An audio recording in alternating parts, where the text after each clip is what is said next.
এই আলুগুলো কতদিন আগে আনছি বলো তো? এই যে কি অবস্থা করছে আল্লাহ। হ্যাঁ, এই যে কতদিন আগে আনছি আলুগুলা। মনে হয় 5 কেজি আলু আনছিলাম, এটা বেড়ে মনে হচ্ছে যে 6-7 কেজি হয়েছে। এগুলা কি করবা এখন? কি ফেলে দিবা? আসলেই তো আমি তো আলুর কথা ভুলেই গেছিলাম। আমি এখনই তোমাকে আলু দিয়ে একটা মজার খাবার বানিয়ে দিচ্ছি, তুমি তার রাগ করো না আমার উপর। দেখি তোমার আলু দিয়ে কি মজাদার খাবার তৈরি করো।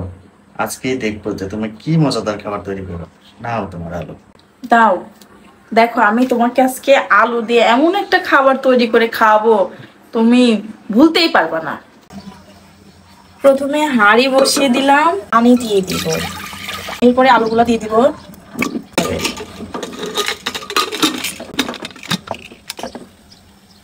এখন আমরা ঢাকনাটা খুলে দেখবো আমাদের আলুগুলা কিভাবে সিদ্ধ হয়েছে।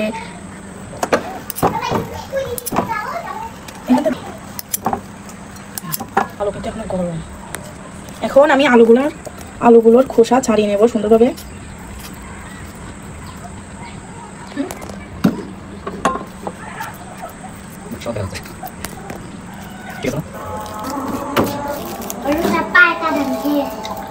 কি এটা? এ নাও, এটা শক্ত আলু। ফেলে দেবো নাকি? এমনিতে আলু অনেকগুলো পচে গেছে, খা।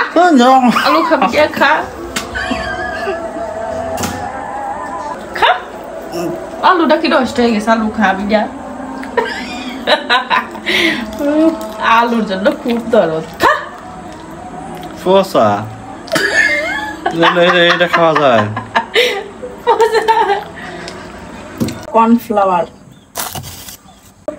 মরিচের গুঁড়া, হলুদের গুঁড়া, ধনিয়া গুঁড়া সামান্য একটু বেশি পড়ে, এগুলা দিয়ে ভালোভাবে মাখিয়ে নেব।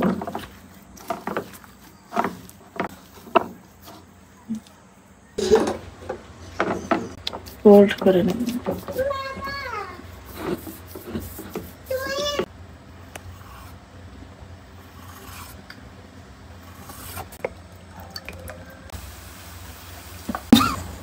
Wow, nice look. তোমার জন্য কত সুন্দর জিনিস বানিয়ে নিয়ে এসেছি।